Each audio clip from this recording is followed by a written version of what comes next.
everyone, welcome to the third update for my Doctor Who rewatch. In case you don't know, I'm rewatching Doctor Who from season 1 or series 1 from 2005 until now. One episode a day, and I share my progress on Twitter at Sandrine, shameless plug. I've already done 2 previous updates. If you want to check them out, I'll put the link in the description. But let's not waste any more time. Let's talk about Doctor Who season 3. Actually, before I get into it, I need to show you the t-shirt. It's Harry Potter going to the platform 9 3/4, which actually goes into the TARDIS. Oh, and I should mention, spoiler alert, if you have not seen all of Doctor Who, because I will be talking about this season, knowing everything that happens in the future. Before we jump into season 3, we first get a Christmas episode with Donna. And I was so excited to see her in the Christmas episode. Donna is like my second favorite companion, so lots of love. But this season's companion ends up being Martha. It was fun to see Martha because there's some really good episodes in season 3. So here are some of my favorite moments. Episode 2 is meeting Shakespeare. But of course, the best part of all is Expelliarmus! Because, you know, Harry Potter. Get it? I totally forgot that they said that in this episode, but to this day it's still like one of the best lines. Episode 3 is the motorway, with also a new appearance from the face of Beau, and you guys know how much I love the face of Beau by now, hopefully. And he has one final message for the Doctor. And I think in my review of season 2, I didn't remember what the message was going to be, but of course the message is you're not alone, setting up the Master's return at the end of the season, which so crazy. Episode 4 guest stars Andrew Garfield, who went on to play Spider-Man, which is like so much fun to see him. I'm like, Andrew Garfield, oh my god, you just Spider-Man. Episode 6 stars Mark Gatiss, who is a writer on Doctor Who and also co-created Sherlock, and he also plays Mycroft in Sherlock. So exciting to see him, except that he transforms into a sort of creature that's not too pretty. Episode 7 sets up the fact that Martha's mom is trying to track down Martha and the Doctor because the Master's after them.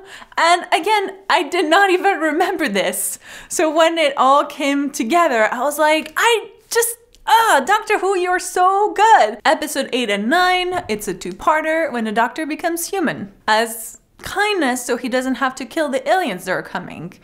I think from this point on, this is when the stories start getting better and better in Doctor Who, at least for me. This is where there's like this turning point. It just gets deeper and deeper and smarter and smarter. And for Game of Thrones fans, this episode also has Viserys and Jojen. Oh, Jojen. Episode 10 is Blink. Now, I've seen this episode so many times because it's the episode that I always show people when I try to get them into Doctor Who, because I feel it's standalone enough that you don't need to know too much about Doctor Who to watch it, but it's so good that it gives you a sense of what kind of stories you can expect from Doctor Who.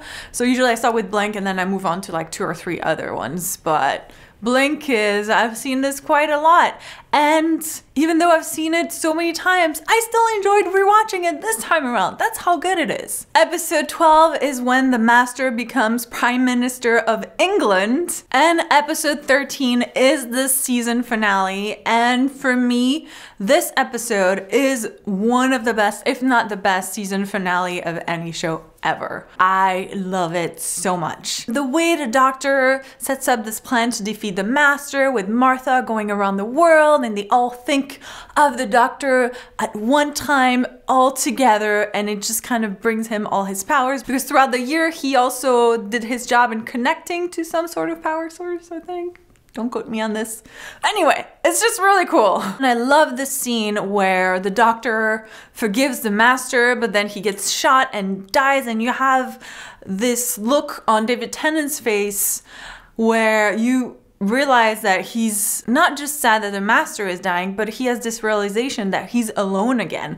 Yeah, the Master is maybe not the best Time Lord companion for him to have, but it was still a Time Lord, and for him to lose that all over again is just like so heartbreaking. I was crying, obviously, I was crying a lot. But then it doesn't stop here, because then you get the revelation from Captain Jack Harkness that he used to be called the face of Beau, which then you go like, what?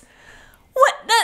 So the God, what? It's also goodbye for Martha, and I love that she decides to get herself out and live her life because she knows that she can never have what she wants with the doctor. And I think that's a really beautiful goodbye, you know? She's like, I used to tell my friend that she should probably get out, so I'm gonna apply my own advice and just say thanks for the ride, but I need to like go live my life now. Beautiful and sad, and you know, I'm gonna miss Martha, although she's back a little bit in season 4, but you know, for now I'm just like, oh, Martha. And the doctor is alone again, except that they set it up for the Christmas episode with the Titanic crashing into the TARDIS, and of course you get David Tennant's famous, "What?